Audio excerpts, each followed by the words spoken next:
తెనాల్లో మున్సిపల్ కార్మికులు, పారిశుద్ధ కార్మికులు మీరు చేస్తున్న శిబిరం ఏర్పాటు చేసిన తర్వాత మీరు 8 రోజుల నుంచి చేస్తున్న ఈ సమ్మెలో భాగంగా రాష్ట్ర వ్యాప్తంగా వాస్తవ పరిస్థితి చెప్పాలంటే ప్రతి ఒక్కరిలో కూడా ఒక అలజడి సృష్టించే విధంగా మీరు ఒక నిర్ణయం తీసుకున్నారు.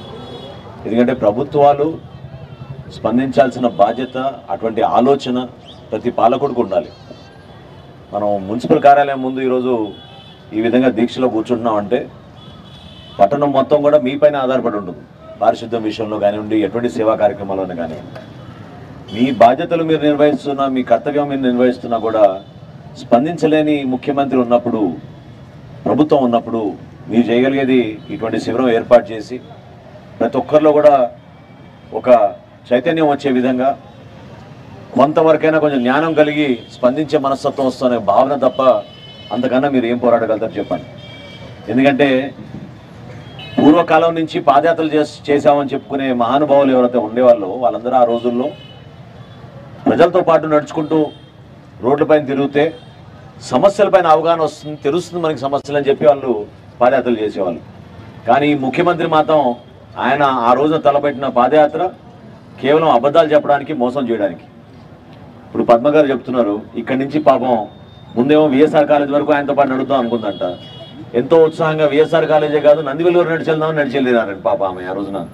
సో ఆమె దగ్గర విన్న ఈ సమస్యల పైన రాగానే నేను వారం రోజుల్లోనే ఈ సమస్య పరిష్కారం నేను చేసేస్తాను ముఖ్యమంత్రి అయిన తర్వాత అని జగన్మోహన్ రెడ్డి గారు అబద్ధాలు చెప్పడం, ప్రభుత్వంలో వచ్చిన తర్వాత బాధ్యత లేకుండా, అసలు నిజంగా వాస్తవం చెప్పాలంటే ఈ రోజున పారిశుద్ధ కార్మికుల పరిస్థితి, మున్సిపల్ ఎంప్లాయీస్ పరిస్థితి రాష్ట్రంలో చాలామంది ఇబ్బంది పడుతున్నారు. ఇది ఇప్పుడు కాదు, ఇది దాదాపు 1-2 సంవత్సరాల నుంచి మాకు కూడా చాలా సందర్భాల్లో పవన్ కళ్యాణ్ గారికి, జనసేన పార్టీకి వాళ్ళు వచ్చి రిప్రజెంటేషన్స్ ఇచ్చి వాళ్ళకున్న సమస్యలపైన చెప్పుకుంటూ వచ్చారు.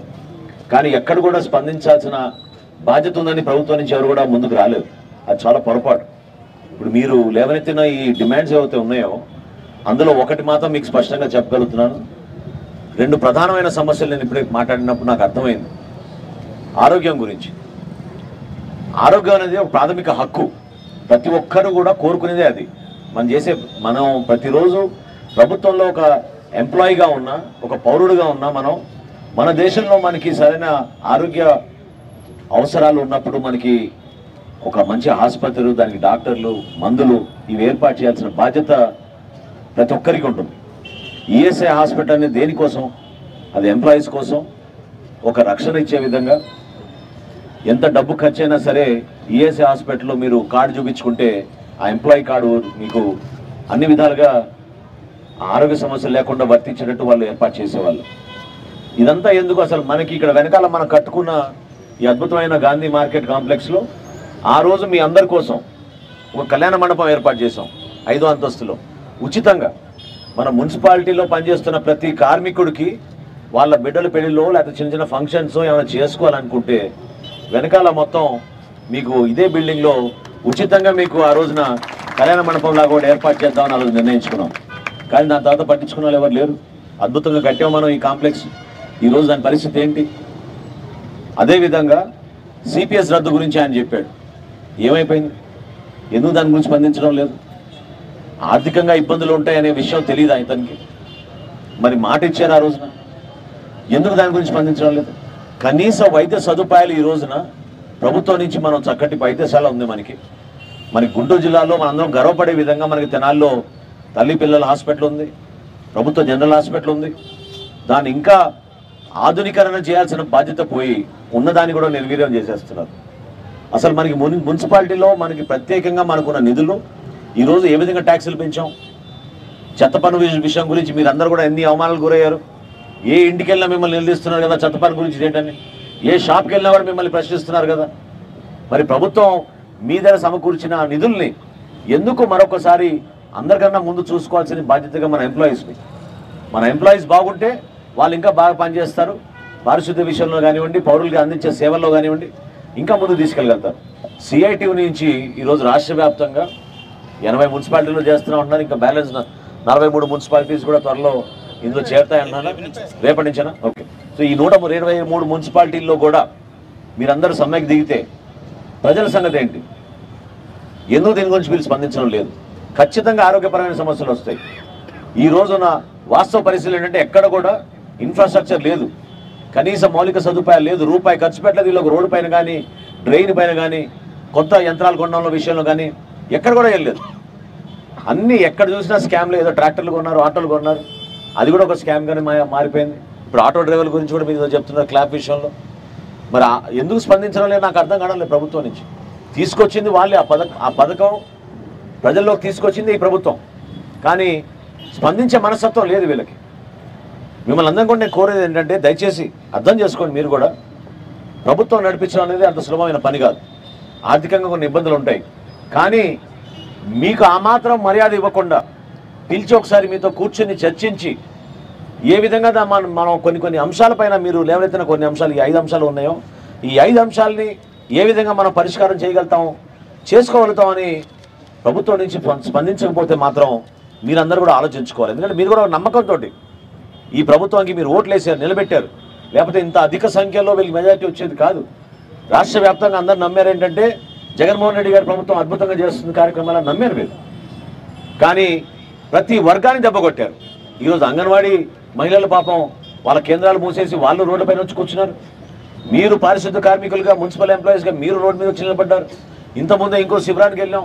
లాయర్లు అక్కడ ముందుకు వచ్చి కొత్త చట్టాలు ఏదైతే విరుద్ధంగా తీసుకొస్తున్నారు, రాజ్యాంగానికి విరుద్ధంగా, దాని గురించి కూడా పోరాడుతున్నారు.